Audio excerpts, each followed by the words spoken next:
Phakathi kaMasingana noNdasa nonyaka kudlwengula abantu abayizinkulungwane ezili-1,812 kwabulawa abantu abayizinkulungwane eziyisithupha namashumi ayisishagalombilinantathu. Abantu abayizinkulungwane eziyisithupha-575 babike amacala odlame olweyamene nobulili. Kwadunwa iy'moto eziyizinkulungwane ey'nhlanu-402. Kuzo le nyanga ey'ntathu kubulawa besifazane abangama-890 kwabulawa ney'ngane ey'ngama-306. Ukuthunjwa kwabantu kwenyukile ezifundazweni iGauteng kanye neMpumalanga. UNgqongqoshe wamaphoyisa uchaze iy'nyanga ey'ntathu zokuqala zalonyaka njengezibe nodlame futhi nebeyingaphephile.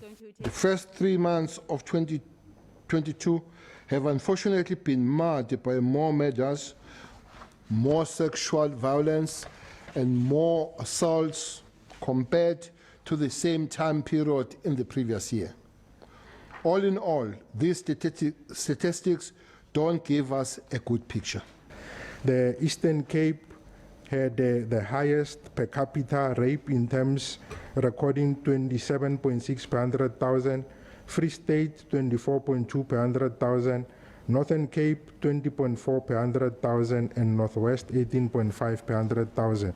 The rest of the provinces can be observed from there, and Gauteng had the lowest in terms of per capita with 14.2 per 100,000. Iy'teshi zamaphoyisa zaseMlazi kanye naseNanda KwaZulu-Natal yizona ey'bike isibalo esiphezulu samacala okubulala, kanti esasemamelodi East sona sibike isibalo esiphezulu samacala okudunwa kwey'moto silandelwa iHarare Police Station eWestern Cape. Ukuphangwa kwey'moto ey'thwala imali kwenyuke ngo-26.2 wamaphesenti. UNgqongqoshe uthi enye yezinto ezenza ukuthi kwenyuke iy'gameko zobugebengu obunodlame ukungabi khona kwesibalo esanele samaphoyisa.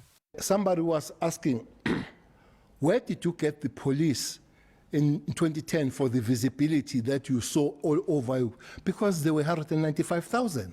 There are 176,000 now. So that number, that shrinking number, means that we don't have visibility, which is a big portion of policing. You know yourself. When you see the blue light, you recheck yourself. Ukhomishana wamaphoyisa kuzwelonke uLieutenant General Sehlahle Masemula uthi baqale uhlelo lokulwa nobugebengu ngenyanga edlule kanti bathemba ukuthi luzothela iy'thelo.